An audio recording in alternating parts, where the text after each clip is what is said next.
অন্য সবগুলো কমিশনের রিপোর্ট সম্পর্কে এগুলো কিন্তু অনেকগুলোর ব্যাপারেই সংবিধান সংশোধন দরকার হবে না, এবং অনেকগুলো ব্যাপারে রাজনৈতিক দলগুলো একমত হবেন আমরা নিশ্চিত।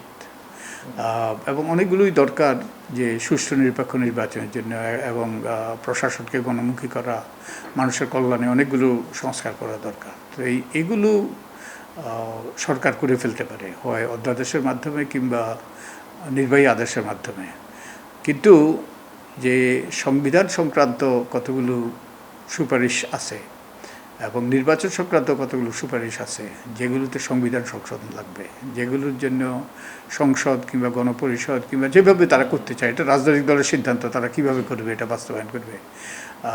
তো এইগুলোর ব্যাপারেই আলাপ আলোচনা করা দরকার, কারণ এগুলোর জন্য যেহেতু সংবিধান সংশোধন লাগবে, তাই সবাই মধ্যে একটা ঐক্যমত্য সৃষ্টি হইতে হবে।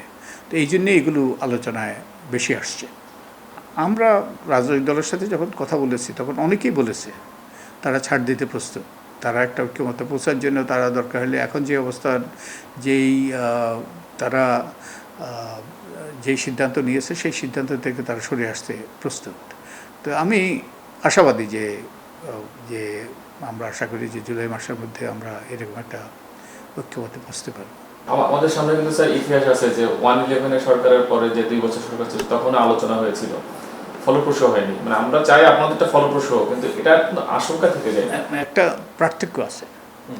111-এর সময়ে 111 পরবর্তী কালে যে 2 বছর, সেই 2 বছর অনেকগুলো সংস্কার করা হয়েছে।